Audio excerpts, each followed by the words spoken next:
There is an overriding idea to everything that we will work on in this lesson. Professional public speakers know it. Casual public speakers have to put it firmly in the front of their thinking. If you speak in public, you are not doing anything dangerous. You will not die. Welcome to Learning Fever's public speaking course, Lesson 3, Bodies and Hands. When you speak in public, you will be nervous.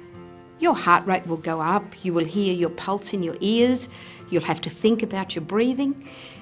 It's possible you'll have dry mouth, cold hands, shaky knees, trembly lips, nausea.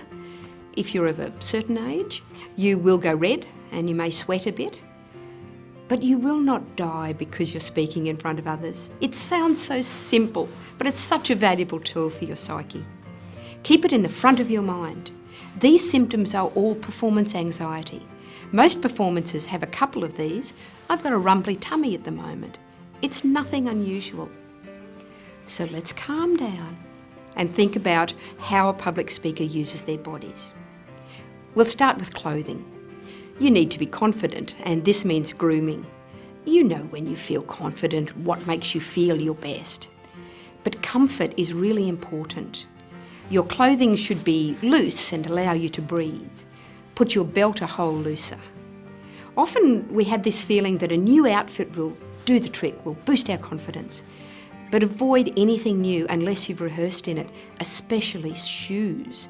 Shoes are the most likely to make you feel unsettled, unbalanced. Dry mouth? It goes without saying that you should avoid alcohol.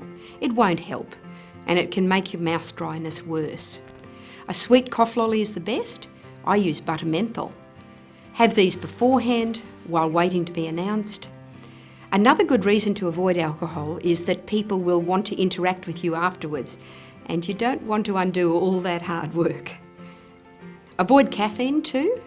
If you need something hot, very weak tea, herbal tea, or even tepid water is good. You won't really taste it anyway. Also, when we're frightened, blood can rush to the base of our skull. This is the rushing sound that you hear in your ears. A good way to alleviate this is to yawn. Be careful where you are. And also, you can push on your forehead. It can help to balance your blood pressure. Water is useful. Sip it while you're waiting to be introduced. And build sipping breaks into your speech. Don't have a bottle of water, too much fussing. And don't have the glass too full. Don't look down at the glass. Bring the glass to you and keep your focus on the audience. Smile. You are giving them time to digest an important point or to laugh at a joke. Silences might be deafening to you, but audiences hardly notice, so it gives you a bit of a chance to regroup. When you first stand up to speak, stand up straight and smile. This is a classic way of fooling your body. For most of the distress symptoms I mentioned before, only you know they're happening, so they don't affect what you say. If you're turning red and sweating, it's only visible to the front rows, so don't let it throw you. Hands. Hands can feel like lumps of meat when you're nervous if you haven't rehearsed on your feet. The best speech you give will always be the one in the car driving home or in the shower when you were dressing for the event. You need to practice on your feet. You rehearse standing, not wandering around your office or while you're doing something else. On your feet, standing still. Otherwise, you will train your body that it needs movement when it speaks, and this translates to fidgeting. Don't have security objects in your hands.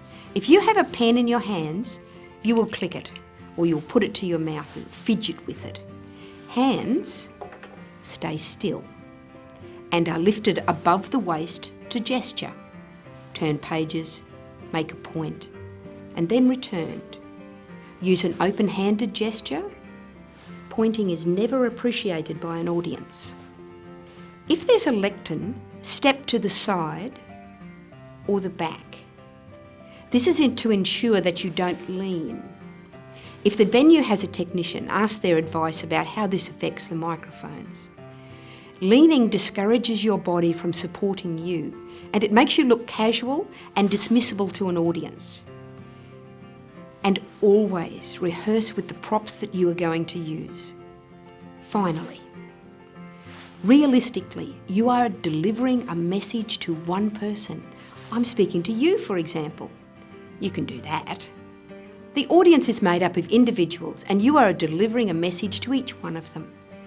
Concentrate on why you're here, why it's you that's speaking, and why you are speaking to them instead of sending an email. In our next lesson, we'll look at the most common type of speech, the welcome or introduction speech.